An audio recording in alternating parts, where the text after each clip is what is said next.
He's the former high-haired Hellraiser turned Hollywood headliner. Nice.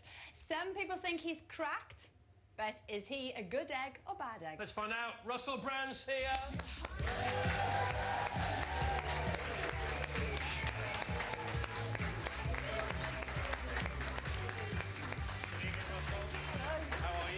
Hello, Russell. How are you? I'm quite well. Good. Shall I sit on the settee? Yes, come and sit here. Why not? Here. Stand in this area. Okay. Yeah. Why not? Russell, do you have a guru? Yeah, I do. I've got two gurus. Tell us about your gurus. One of them is called Bob Roth. He's the president of the David Lynch Transcendental Meditation Foundation. He taught me how to transcendentally meditate. He also taught David Lynch how to transcendentally meditate. Very good for aligning yourself with very good energy. Anyone could do it. It's non-denominational and non-religious. Also, this bloke, Radhanath Swami, he is from the Hindu-derived religion of Hare Krishna consciousness. He's a very, very interesting person. The light of God is in his eyes. And how often do you meditate? Twice a day. When did you last do it? I meditated a little bit just before I came in I here. thought you might have done, because you disappeared. I thought, I bet he's gone off doing something. Can you do a little bit now? Well, not really, because it's quite a spiritual thing. So and also, it's just a man sitting still with his eyes shut. Imagine this, but with less of this. All right. And with those shut. You look very smart. You seem to have changed your image recently. Do I seem to have? Yeah, you do. Now, is that You for know Hollywood? you have. Or Come on. is it because you're married? Well, I think there's a series of contributory factors. One, passage of time. Like, you know, imagine, it was more extraordinary that I dressed in the manner that I did. It's not like, oh my word, that man stopped having that ludicrous haircut. What's happened? It's just like time passed, I got a little bit older. Then I think getting married probably stopped you being like a popinjay, forever on the lookout for estrogen. Forever, even in this time of spring, forever fecund and looking to find and to procreate and germinate. So you don't dress in a way. You're not always thinking, opportunity, opportunity. You're thinking, oh, I've married that lady, now go home, watch what's on telly. So it's reversion as opposed to revolution, almost. Although I still believe fundamentally in a spiritual and economic revolution and a social revolution for all of the Earth's people, in terms of my private life, I'm prepared to sit down quietly. Ah, that's nice. It's going to be a fun night, isn't it? You and Katie make a lovely couple, it has to be said. Lovely picture of you in the papers. Where? The premiere of Arthur. There you are, grabbing a bum. Does she mind? I don't think so. I mean, we are married. I've really committed. I mean, if she said, what on earth are you doing? I'd Get say, off! Come on. Got married and everything. You've got a question about snogging Helen Mirren. I'm not going to ask that question. Well done, Chris. Thank you. Okay. Right. Well, Chris, good to have you here. We will be talking more about Arthur a little bit later on. Arthur the film? Arthur the film, not Okay. the person or the cat. Well, who knows? We'll start with Arthur Film and see where we go from It there. Right, could you- be tangential. Yeah. I've got to go. Yeah, you've got to go. Go and Why? check the eggs. I'll be back. Now, Russell, would you mind introducing our first item? Yes, I'm Okay, happy to. brilliant. Shall I do it now? Yeah, go. Today I'm hoping to be surrounded with cute chicks, little Easter ones, in a one-show first. We're trying to have live chickens hatching on the show. Kate Bevan, the one-show farmer, is playing chicken midwife in Chick Corner, and Chris is with her now. Thank you, Russell. Russell, without getting you an Easter egg, all right? It's been made, it's a special one, because you're a special guy. Thank you. Made by a top chocolatier. His name's Paul Gregory, and here it is. Here it is. Da-da-da-da-da. Wow, is that edible? Yeah, of course it's edible. Oh, no! What do you think? I think it's sort of wonderful. Yeah? It's magical to see myself rendered in this egg fashion. I am the Eggman, I am the Walrus Cuckoo Cuckoo. Yeah, I know. Amazing. It's similar to that sort of motorbike petrol tank art they do. Yeah, right. That Yeah, that's often features amazing. erotic females. Yeah.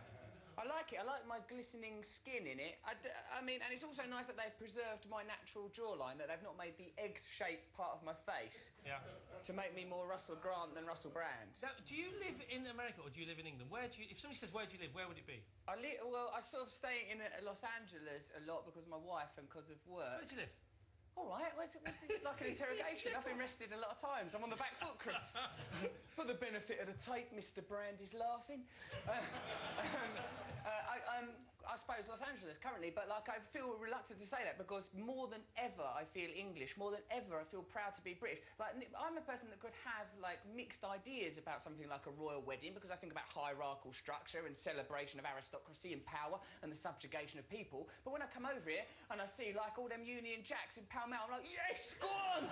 Why were you like this on Piers Morgan? This is the Russell that we know and love. Oh, because I have to, like, sometimes on certain television environments you have to be very careful in case you get skewered off into saying something daft. And Piers Morgan, whilst he is a creation of God, he's very tabloid-oriented in his sensibilities, and I wouldn't like in that environment to say something that's not right. Yeah, it could happen. There's a big boot stuck out there. He's very smart. He's a very smart journalist, so you've got to be careful. Right, let's move on then. Yeah, Arthur. The movie Arthur. It's out today. Yeah, you can see it down the pictures. All right. It's very hot though, isn't it? You're the one person in Britain who probably wanted a bit more rain this weekend. No, for me, I would not ruin the weekend of millions of people for my own selfish desires. Are you sure? Oh, maybe I would. Okay. But also, you don't have that power, so there's no point, is there? No, I'd rather everyone was just genuinely happy. Like, say sometimes you think, oh, if West Ham win that game, or I've got to chop off a finger. I don't really go in for that. Because no one's ever going to say, if you chop off your finger, West Ham will beat Chelsea tomorrow. Won't happen. Even if I do chop off my finger. Okay, don't do that. Which I will. Russell, how did you get the part? Did you have to audition like everybody else? Did they ring you up and say, do you want the part? It's a big film. Come round and goes, we own Arthur. Do you want to remake it? I went, all right. And like then they go, but often you're offered films and there's loads of them that you're offered, and then some survive and some don't. Much like the chicks in your experiment. Oh, don't say that! There'll be kids, they'll be surviving. They will. They'll Promise. We'll actually show you where they're going afterwards. Yeah. All right. Where are they going? Let's see a clip of Liberate them chicks! No! I'm going to free them, Chris! Let's have a looky look at the film instead. Russell, that is you with the real Helen Mirren and the real Evander Holyfield. Well, that's not bad, is it? That's not bad for a job.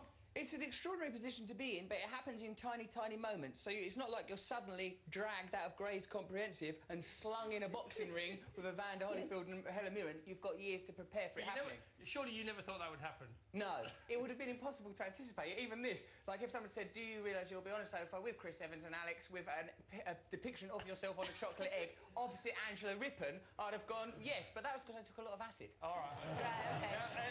The film has been reviewed in America and here. The critics have had a field day with you and it. Yeah. But they were always gunning, weren't they, really? I suppose so. Remakes often get heavily criticised, don't they? And I think sometimes I'm a polarising person. Some people just... I suppose as a human being, everyone can't like you. This is something you just have to deal with as one of the people of Earth. But, like, the thing with critics is there ain't that many of them and they don't pay for their tickets. So they're not a demographic really worth going for. All right. Their tickets are free. He said, Noel Cat said, it's my job to entertain the masses, therefore I won't worry myself with the opinions of the minority. Yeah, something like that. Not all minorities. Yeah. So that was an oppressed minority. Yeah. Fine, I'll entertain them. And a critic. What do you think? I mean, because people are comparing it to the original. How do you think it stacks up to the original? How do you think you did? Well, I really love Dudley Moore and I really love the original. This is really, really different. It's got Helen Mirren in it, so that's really, really brilliant. I can't be objective about myself because I live inside my own head looking at the world from here. So I'm necessarily biased towards me. I'm really, really proud of it and I really, really love it. But that original, that's like something like West Ham or, you know, Dudley Moore, Peter Cook. Them things are like don't my compare cultural DNA. I suppose don't compare it really. It's more, I think, like... I think it's fantastic, but I am biased. Go and watch it. It is a good film, but it is not as important as the loving relationships in your actual life. All right, more Russell and Arthur later. Russell, proper man, this guy, isn't he? Ken, it's a delight to be around. It's a real privilege to meet you, Ken. Thank you. I've been a lucky lad. You certainly have. Yeah. Ken told me he flew aeroplanes with H-bombs on them for the Americans. Over Russia. I know. Yeah, did that as well. Yeah. You know, lots of other stuff. We could make a film about Ken. When you're Ken's age, Russell, what would you like to think you'd have achieved by then? I don't think I'm likely to have achieved as much in the world of aviation, but I hope that I can comport myself with the same dignity and essential Britishness. Also, I probably won't have designed... It's nice of you to be so complimentary, Ken. Perhaps you and I can go on a voyage in the sky. Well, you could definitely pilot that.